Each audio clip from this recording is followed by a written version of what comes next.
Mister ladies viewers அனைவருக்கும் வணக்கம். நான் டாக்டர் நித்யா, சித்தா பிசிஷியன். கால் பாதங்கள்ல எரிச்சல் இருந்துகிட்டே இருக்கு. பொதுவாக சர்க்கரை நோயாளிகள் தான் இந்த பிரச்சனை இருக்கும். சர்க்கரை நோயாளிகளை தவிர்த்து வேற யாருக்கெல்லாம் கால் பாதங்கள் எரிச்சல் இருக்கலாம்? ஒருவேளை கால் பாதம் எரிச்சல் இருந்தா அதை நம்ம கவனிக்கணுமா, இல்ல கேர்லெஸ்ஸா விட்டுலாம் அதுவே தானே சரியாயிடுமா? வேற ஏதாவது நோய் நிலைக்கான ஒரு அறிகுறியாக ஒரு அலாரம் நமக்கு கொடுக்குதா அப்படின்றதும் நம்ம தெரிஞ்சுக்கணும். பொதுவா டயபெட்டிக் பேஷண்ட்ஸ்க்கு ஃபர்ஸ்ட் பார்ப்போம். இப்போ டயபெட்டிக் பேஷண்ட்ஸ்னா அவங்களுடைய சர்க்கரையோட அளவு 200க்கு மேல சாப்பிட்டதுக்கு அப்புறம் நான் சொல்றேன், போஸ்ட்பாண்டியல் பிளட் குளுக்கோஸ் லெவல் 200க்கு மேல நமக்கு இருந்துச்சுன்னா நிச்சயமா கால் பாதங்கள்ல ஒரு மதப்பும் எரிச்சலும், கால் பாதங்கள்ல எரிச்சல் இருந்துகிட்டே இருக்கும். இப்போ இது ஒரு 3-5 வருடங்களுக்கு மேல நமக்கு ரத்தத்தில் சர்க்கரையோட அளவு அதிகரிச்சுட்டே இருந்துச்சுன்னா இந்த பிரச்சனை இருந்துகிட்டே இருக்கும். இப்ப கால் பாதங்கள்ல எரிச்சல் இருக்குன்னா அந்த நர்வ்ஸ் எல்லாமே அஃபெக்ட் ஆகுதுன்னு நம்ம தெரிஞ்சுக்கலாம். நிறைய பேருக்கு இந்த உள்ளங்கால் பாத எரிச்சல் இருக்கு. அப்போ நர்வ்ஸ் எல்லாமே கால் பாதங்கள்ல எரிச்சல் இருக்கிறவங்க நிறைய பேருக்கு நம்ம கேட்டு பார்த்தோம்னா உடம்பு முழுவதுமே சில நேரங்கள்ல தகன்னு நெருப்பு பட்டது மாதிரி எரியும்னு சொல்லுவாங்க. தொடையில மட்டும் அதிகமா எரியுது அப்படின்னு சொல்லுவாங்க. இல்லைன்னா முதுகுல எரியுதுன்னு சொல்லுவாங்க. ஆனா எப்பயுமே கால் பாதத்துல ஒரு எரிச்சல் இருந்துகிட்டே இருக்கு. இதுக்காக நான் மருதாணி போட்டு பார்த்தேன், தண்ணியில கொஞ்ச நேரம் காலை வச்சு பார்த்தேன், கொஞ்ச நேரம் ரிலீஃப் ஆகுது, திரும்பவும் அப்படியே அந்த எரிச்சல் ஸ்டார்ட் ஆகுது அப்படின்னு சொல்லுவாங்க. சர்க்கரை நோயாளிகளை தவிர்த்து வேற யாருக்கெல்லாம் இந்த கால் பாத எரிச்சல் வரலாம், எந்தெந்த நோய் நிலைகள்ல வரலாம் அப்படின்றதும் நம்ம தெரிஞ்சுக்கணும். பொதுவா நம்ம பாடியில டாக்ஸின்ஸ் அதிகமா இருக்குன்னா இந்த பிரச்சனை வரும். ஏன் இந்த டாக்ஸின்ஸ் அதிகமா வருதுன்னா கால் பாதங்கள்ல மட்டும் ஏன் எரியுது? நல்லா கவனிச்சு பார்த்தோம்னா இந்த கால் பாத எரிச்சல் இருக்கு இல்லைங்களா, இந்த கால் பாத எரிச்சல் இருக்கிறவங்களுக்கு அடிக்கடி நமக்கு இந்த பவல் மூவ்மெண்ட்ல பிரச்சனை வரும். அதாவது செரிமான பிரச்சனைகள் நிறைய வந்துகிட்டே இருக்கும். சாப்பிட்ட உடனே வாமிட் வர மாதிரியோ, இல்ல எதிர்த்து வர மாதிரி, இல்ல அடிக்கடி லூஸ் மோஷன் போறது, வயிறு ரொம்ப சூடா இருக்கிறது, இந்த மாதிரியான பிரச்சனைகள் இருக்கும். நல்லா கவனிச்சு பார்த்தோம்னா நமக்கு தெரியும்.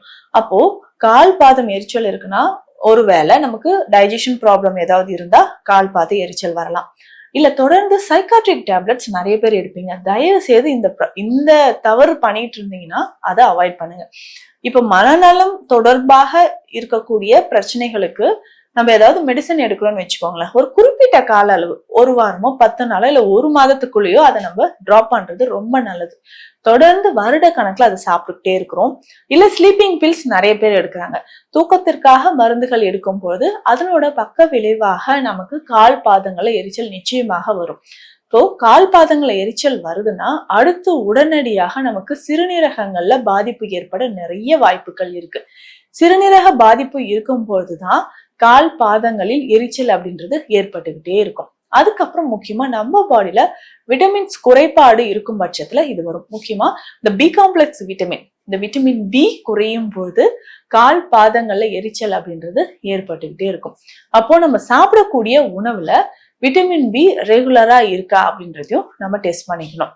இப்போ இந்த மாதிரி நியூட்ரிஷன் தொடர்பாக கால் பாதங்கள்ல எரிச்சலும் ஏற்படலாம். இப்போ இந்த கண்டிஷன்ல கால் பாதம் எரிச்சலை நான் எப்படி சரி பண்ணலாம்? நிறைய பேர் இப்போ சொல்ற மாதிரி மருதாணி கால்ல நிறைய பேர் நம்ம அப்ளை பண்ணிட்டு இருக்கிறோம். இதை தாண்டி நம்ம எடுக்கக்கூடிய உணவில் ரொம்ப முக்கியமானது அப்படின்னு பார்த்தோம்னா புரோட்டீன் டயட் நிறைய எடுக்கணும். புரோட்டீன் டயட் அப்படின்னு சொல்லும்போது இந்த பருப்பு வகைகள், முளைக்கட்டிய பருப்பு வகைகள் ரொம்ப ரொம்ப சிறந்தது. அதுல முக்கியமா விட்டமின் பி அண்ட் புரோட்டீன் அதிகமா இருக்கக்கூடிய ஒரு பருப்பு வகை அப்படின்னு பார்த்தோம்னா நரிப்பயிறு. இந்த நரிப்பயிறு நம்ம கிராமப்புறங்கள் எல்லாம் பார்த்திருப்போம். துவரை பயிரிடுவாங்க, கருப்பு உளுந்து பயிரிடுவாங்க, அது கூடவே இந்த நரிப்பயிரும் பயிரிடுவாங்க. இந்த நரிப்பயிரை முளைக்கட்டி சாப்பிடும்போது நம்ம உடல் முழுவதுமே இருக்கக்கூடிய உஷ்ணம் குறையும். அதே மாதிரி அதிகமான புரோட்டீன் இருக்கிற உணவுகளை எடுத்துக்கணும். இந்த புரோட்டீன் அதிகமா இருக்கிறது பயிறு வகைகள் எடுத்துக்கலாம். பொதுவா நரிப்பயிறு இதுக்கு ரொம்ப ரொம்ப சிறந்தது. நம்ம கிராமப்புறங்கள்லாம் பார்த்தோம்னா துவரை, உளுந்து, அது கூட நரிப்பயிரும் சேர்த்து எடுப்பாங்க.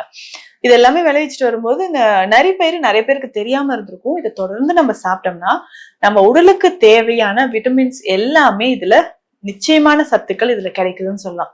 முக்கியமா இந்த கால் பாத எரிச்சல் இருக்கிறவங்க இந்த நரிப்பயிறு முளை கட்டி சாப்பிட்றதோ, இல்ல இதை வறுத்து பவுடர் பண்ணிக்கிட்டு சத்து மாவு மாதிரி இதை கஞ்சி வச்சு சாப்பிட்டுட்டே வந்தோம்னாலும் அதிகமான பலன் நமக்கு கிடைக்குதுன்னு சொல்லலாம். ஒவ்வொரு முறையும் தினமும் இந்த நரிப்பயிரை முளை கட்டியோ இல்ல கஞ்சி மாதிரியோ நம்ம சாப்பிட்டுட்டு வந்தோம்னா கால் பாத எரிச்சலுக்கு மிக சிறந்த ஒரு தீர்வாக இருக்கும். அதே மாதிரி சிறுநீரகம் தொடர்பான பிரச்சனை இருக்கிறவங்க கால் பாத எரிச்சல் இருக்கு அப்படின்னா இதுலக்குமே இதுக்கு இந்த நரிப்பயிரை சாப்பிடலாம். இது கூட நம்ம பார்லி அரிசி கஞ்சியும் வச்சு குடிச்சிட்டே வரலாம். இந்த நரிப்பயிறு அப்படின்னு சொல்லும்போது இது டயபெட்டிக் பேஷண்ட்ஸ்க்கு ரொம்ப சிறந்ததுன்னு சொல்லலாம். ஏன்னா இந்த நரிப்பயிரோட கொஞ்சமா கருஞ்சீரகம், கொள்ளு இது மூணுமே சேர்த்து, இப்ப நரிப்பயிறு ஒரு 1/2 கிலோனா கொள்ளு 250 கிராம், கருஞ்சீரகம் ஒரு 100 கிராம், இந்த ரேஷியோல நம்ம எடுத்துக்கணும். எடுத்து இதை லேசா வறுத்து பவுடர் பண்ணிட்டு டெய்லி டயபெட்டிக் பேஷண்ட்ஸ் இதை குடிச்சுக்கிட்டே வந்தோம்னா கால் பாத எரிச்சல் அப்படின்றது நாளடைவில் மாயமாக மறையும். இது நிச்சயமான உண்மை. ஏன்னா டயபெட்டிக் பேஷண்ட்ஸ்க்கு மெடிசனோட சேர்த்து இந்த மால்ட்டையும் நம்ம கொடுத்துட்டு இருக்கிறோம். இந்த மால்ட் டெய்லி கொஞ்சம் பால், ஏலக்காய் பொடி சேர்த்து நல்லா கஞ்சி மாதிரி நம்ம குடிச்சிட்டே வந்தோம்னா கால் பாத எரிச்சல் நிச்சயமாக குணமாகும். அதே மாதிரி இந்த நரம்புகளை வலிமை சேர்க்கக்கூடிய மருந்துகளை நம்ம எடுத்துக்கணும். அதே மாதிரி கால் பாதங்கள்ல பார்த்தோம்னா லவண தைலம் அப்படின்ற ஒரு மருந்து இருக்கு சித்த மருத்துவத்துல. 5 வகையான உப்புக்கள் சேர்த்து காய்ச்சற மருந்து. இந்த லவண தைலத்தை என்ன பண்ணணும், கால்ல நல்லா நைட் அப்ளை பண்ணிட்டு லேசா ஹீட் பண்ணிட்டு இதை கால்ல அப்ளை பண்ணிக்கிட்டே வரணும். இப்ப கால்ல அப்ளை பண்ணிக்கிட்டே வரும்போது நரம்புகள் எல்லாமே வலிமை அடையுதுன்னு சொல்லலாம்.